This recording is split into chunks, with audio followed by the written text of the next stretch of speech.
Okay, I got this Sears. It's a SS14, 1971, and tie rod ends. That's what I want to talk about. This is my tie rod end. We're over on this side. Okay, so here is my tie rod end. If you notice, it just doesn't stay together. And when you put these on, you can just put one wrench here and then tighten the nut that holds the stud. Same as here, you just tighten that jam nut up.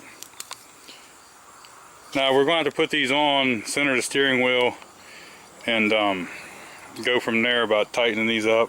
Maybe measure across or whatever. We'll worry about that later. I'm just wanting to get them on there. Now you can see here on that one there, the whole thing's moving. So I need to hold it with a 1/2 inch and tighten it up with a 9/16. Same as the tie rod ends. Another thing that may help, when you turn that steering wheel, this plate goes side to side. You turn it over to where it sticks out on the side you're working on, and gives you a lot more room to get in there. Just turning the steering wheel. Now, even though this came with a locking nut on the one, I don't know what I've done with the other one now. Anyway, the other side I had to use the regular nut that was on the old one. So I decided to go with these locking nylock nuts and a lock washer. Okay, so I got them both on there, and I don't know if you will see this. I should have said that before. See the line? Each one of them has a line on the side that's left-handed thread. So a lot of times if you see a nut, like this ain't one of them, this is right-hand thread. If you ever see a nut that has that little line cut in each one of the top ridges right in the middle, a lot of times that designates as a left-handed thread. Kind of what that little groove right there cut in is probably designating in the rod. But the way this is, one left-handed thread and one right-handed thread, you should be able to loosen the jam nuts and then just turn this rod one way or the other, and that should lengthen or shorten it. So that's the only thing you got to do to adjust this when we get it. Like I say, I'll do that later after I get it out and go on and stuff like that. We'll just take a tape measure, pick a groove, and measure to the other tire is what we're going to do. Get it fairly close.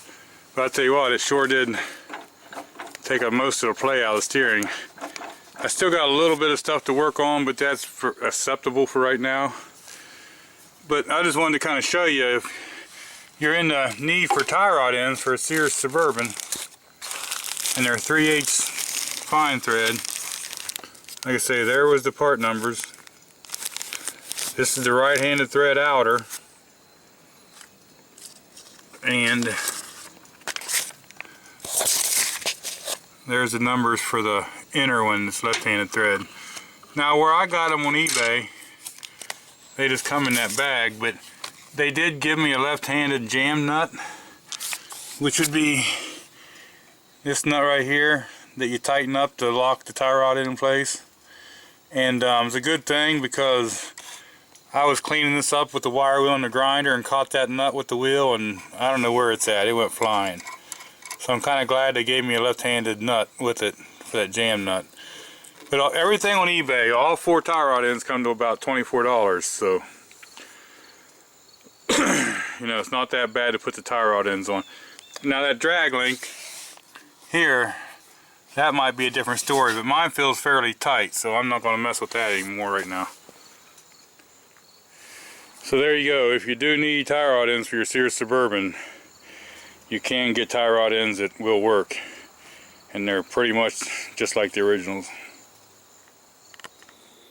Okay, in that last part of that video, I'm surprised someone didn't scream at me. This tie rod end I had coming from the bottom up through with the nut on top, and I took it off like this, so I did change it back. Tie rod ends on top again. My bad.